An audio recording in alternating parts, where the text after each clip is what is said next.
Welcome to Deloitte M&A Views, a Deloitte podcast series exploring the latest trends and topics in mergers and acquisitions. I'm Greg Jarrett. Today we discuss the current M&A climate in the insurance industry.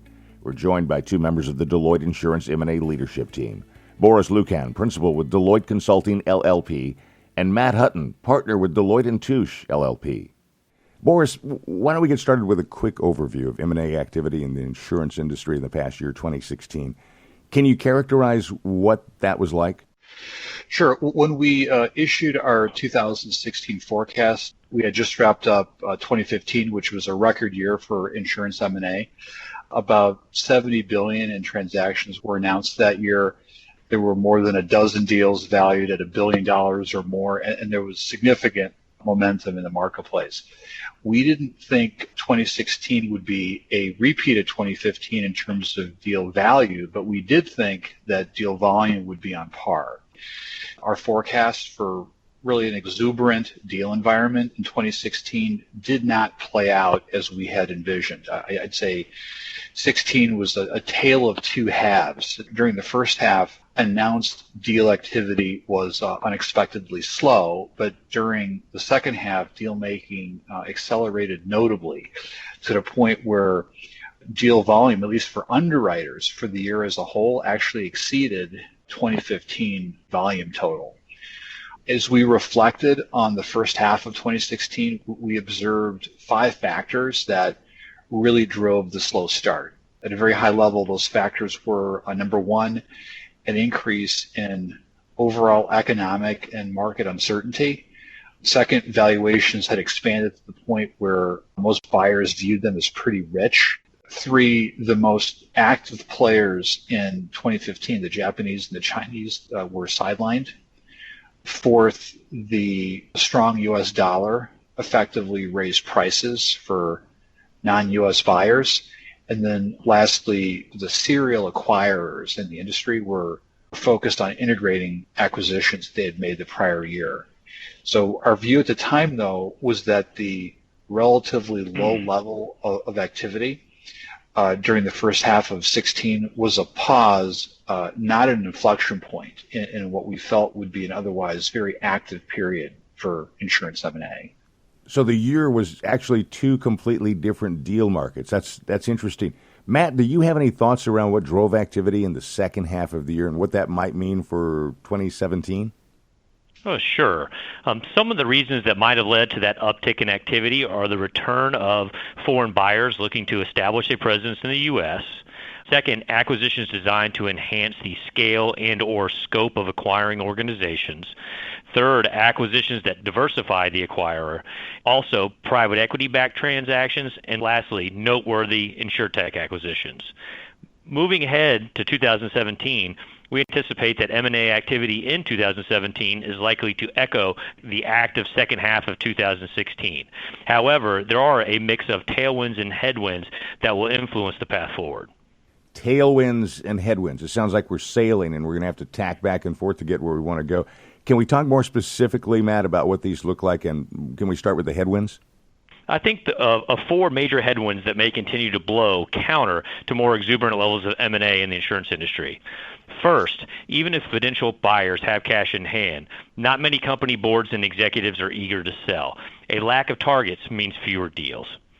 Second, valuations, while not overdone, are considered by most potential buyers to be full.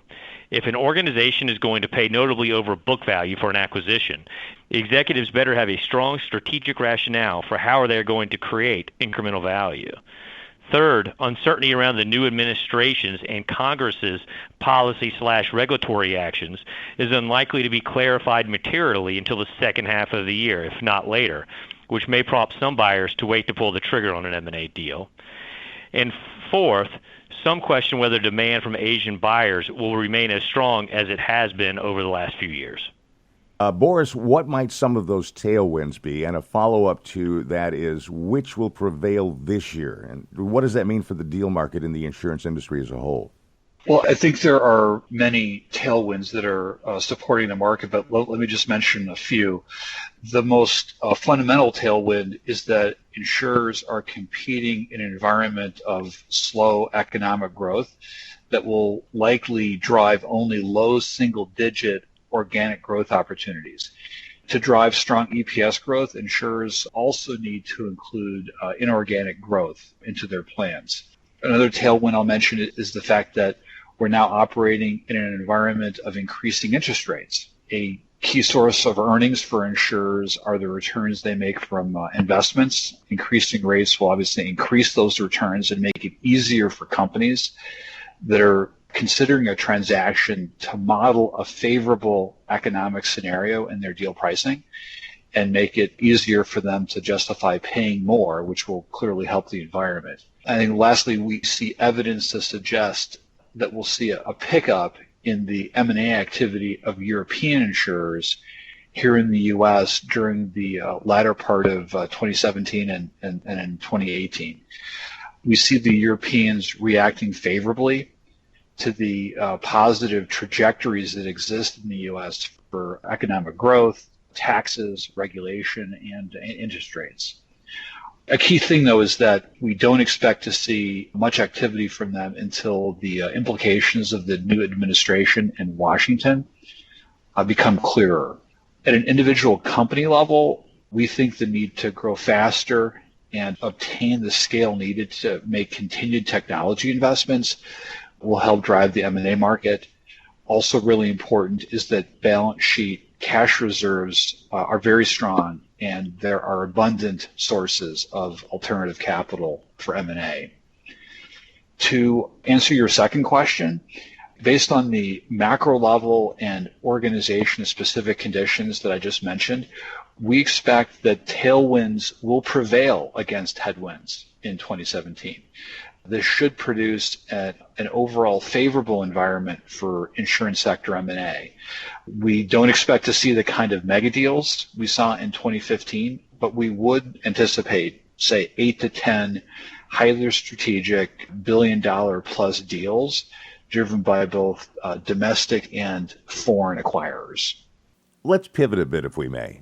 We always bring up disruption no matter what the industry. The obvious shifts in the auto industry with autonomous driving and alternate power sources. Healthcare and life sciences with robotics and wide database diagnostics. But how about the insurance industry? Both of the previous examples, auto and healthcare, would seem to affect the insurance world, not to mention a complete disruption of actuarial science. Do you guys see M&A between insurers and IT to better facilitate such a disruption? Well, let's start with you, Matt. I think you are going to see more folks invest in the insurtech space to figure out, is there a way to build a better mousetrap when it comes to underwriting and claims processing. I think it's still in its infant stages, but eventually somebody will build that better mousetrap and turn the industry on its ears. Do you think it's going to be one of the big firms? Do you think it's going to be something new? What do you think, Matt? My guess is one of the big tech firms that has not played in the insurance industry traditionally will be the winner here. What about you, Boris? Is this something that is really going to disrupt the insurance industry, or are they going to be able to make it work? There isn't a client in our portfolio that isn't actively thinking about insurtech and how to leverage those capabilities to enhance its business performance.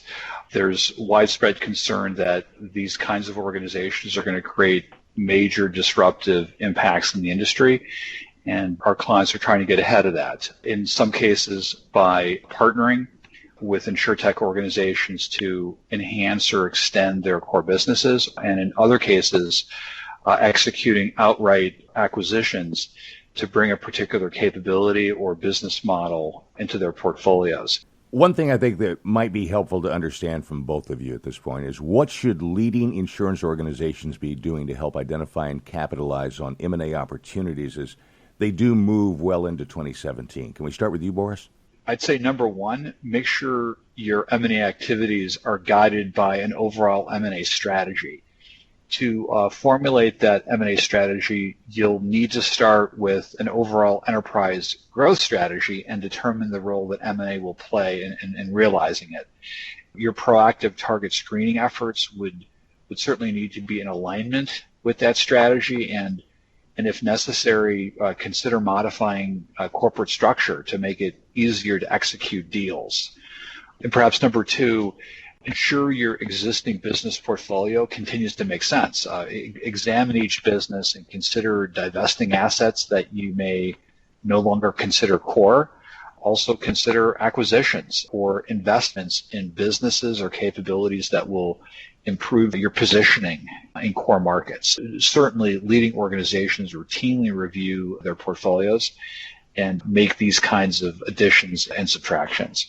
We've got the answer from Boris, Matt. Do you agree with him? Is there anything you'd like to add? In addition to what Boris mentioned, I'd say to sellers, be better prepared to market the assets identified for sale.